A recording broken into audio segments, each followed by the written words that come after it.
Today our story is called The Three Little Pigs. Have you heard this story before? I think they're going to build something in this story. Once upon a time, three little piglets lived in a small, cozy home with their mother.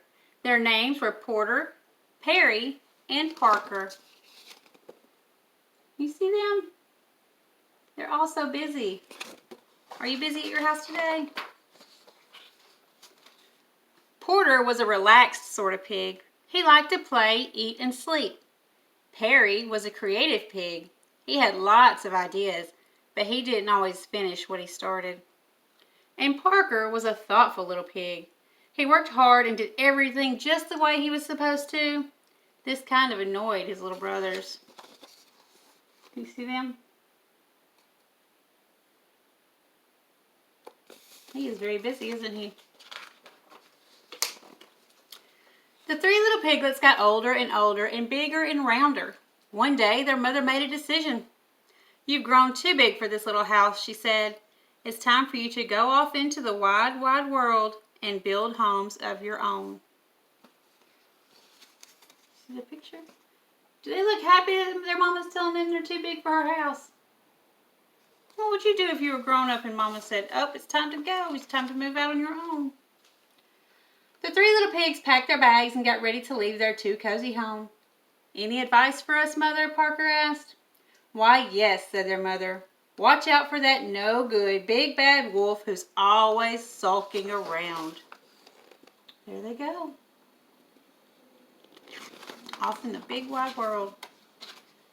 "And remember," she said, "always work hard. Remember to plan. And whatever you do, do it the best that you can." The three little pigs kissed their mother goodbye, and they trotted out of the house, down the road, and straight out of the village. Before they had gone very far, they came to a big field full of golden haystacks. "You know," said Porter quickly, "I think I'll build my house of straw. It's a nice color, and the house will be easy to build." "I'm not sure that's a good plan," said Parker. "Will it be warm enough?" he thought. "Will it keep out the rain? What will happen when there's a strong wind?" Porter rolled his eyes. "It will be a great house," he said, "and I'll still have time to play when I'm done." "Then good luck to you," said Perry and Parker, and they continued down the road. How strong do you think his house is going to be if he builds it with the haystack? What do you think will happen? Soon Parker and Perry came to a shady grove of trees. "You know," said Perry, "I think I'll build my house of logs. Logs are strong, and I can paint them different colors."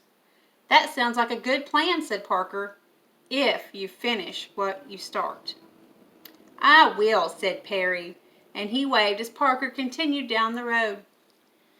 Perry stood up and looked at the trees. He thought, "Cutting down those trees is going to take a long time. I'll just build my house from the sticks on the ground instead." And that's exactly what he did. You see the little sticks he's using? They're a lot smaller than that big tree. I wonder how his house is going to last. We'll find out. Further down the road, Parker was busily planning his house. He bought bricks and stone and mortar for the walls. He bought strong oak planks for the doors. He worked on the house for days and days, but when he was done, he was very happy. "Mother would be proud," he said. "I worked hard, and I made my house the best that it could be." You see all the detail that he put into his house? It's got a door and windows and flower pots. He even put bushes outside. He worked very hard on that. He paid a lot of attention to detail. Now, what none of the pigs realized was that someone very bad knew that they had left their mother's house. And who do you think that someone was? You're right. It was that no good, big, bad wolf. Look at him lurking behind that tree, watching them build their house. That sneaky old mean wolf. First, the wolf went to Porter's house. He saw bundles of hay held together by rope, and he saw Porter Pig outside napping in the sun. "Hello, Pig," said the wolf. Porter opened his eyes, squealed, and jumped to his feet. He ran into his house, pushed the door shut, and hid under his bed. Now, said the wolf, I only want to have a chat. Ha, said Porter, I know a hungry wolf when I see one. Look at him hiding under his chair. You see that? Do you think that big bad wolf only wants to talk? I don't know. I'm looking at the picture and I see his tongue hanging out. I wonder what that means he really wants. It really doesn't matter, said the wolf. Little pig, let me come in. Are you kidding, said Porter. Not by the hair of my chinny chin chin. Then I'll huff and I'll puff and I'll blow your house in. The wolf stepped back. Then he huffed and he puffed and he blew with all his might, and the straw house just flew apart, and the wolf pounced, the pig bounced, but Porter squealed and ran. Said the big bad wolf. How unfortunate. Unfortunate, that's a big word. That means it didn't work out the way he wanted it to. The next day, the wolf decided to try again. He strolled down the road until he saw his flimsy house made of sticks and twigs. Perry was lying in a hammock outside. Hello, my little piggy, said the wolf. Perry jumped up in fright. He ran inside his shaky house and pushed a dresser against the door. Ooh, does he look happy to see that big bad wolf? Yeah, I don't think he does either. Ha, said the wolf. Does he really think that's going to help? He cleared his throat. Little pig, let me come in. No way, said Perry. Not by the hair of my chinny chin chin. Then I'll huff and I'll puff and I'll blow your house in. Do you see him hiding behind that dresser? It's a big dresser, but I still see somebody's head popping through. Oh, I see that tongue again. I just don't think he wants to talk. I know when I want to talk, I don't stick my tongue out. The wolf stepped back and he took 2 huffs and 2 puffs, and then he blew with all his might. Oh, look how puffy his cheeks are. He's trying really hard to get all his air out. Sticks and twigs swirled in the air. The wolf pounced, the pig bounced, but Perry squealed and ran. This just won't do, said the wolf. Look at those twigs. I wonder what he could have done to make that house better. I wonder if there was something else he could have used. But the wolf knew there was still one other brother to visit. He strolled down the road until he saw a house made of stone and brick. Parker was digging in the garden outside. Hello, friend pig, said the wolf. Don't you friend pig me, said Parker. You leave now or you'll be sorry. I doubt it, said the wolf. Does he look scared? No, he don't look like his other brothers did, do they? Parker went inside and slammed the door. The wolf heard 3 locks locking and 4 shutters slamming. He stood back. Little pig, let me come in. Not by the hair of my chinny chin chin. Then I'll huff and I'll puff and I'll blow your house in. Go ahead and try, said Parker. Oh, he don't sound very scared. I wonder what he's got in mind.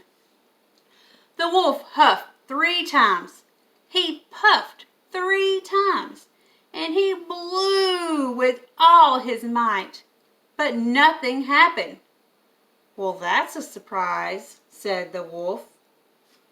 Does the pig look scared? I don't know. I think he looks surprised. Or maybe he's happy. Let's find out.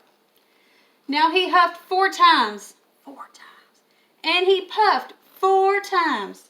And he blew again with all of his might. Still nothing. The wolf tried again and again and again.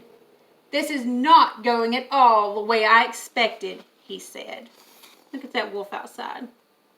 I bet his cheeks are getting sore from all that huffing and puffing he's doing. Finally, the wolf fell flat on his back, puffing and wheezing. He heard the shutter creak open. I knew my house would stand up to that no-good wolf, said Parker. I'm just glad he didn't think about coming down the chimney. And he slammed the door. You see the wolf laying on the ground? Oh, he looks so tired. All that huffing and puffing he was doing. The chimney, whispered the wolf, springing to his feet. Of course. He sneaked to the side of the house and saw a pile of boxes stacked against the wall. You see the boxes by the wall? Look what he's going to do. Oh, what are the pigs going to do now?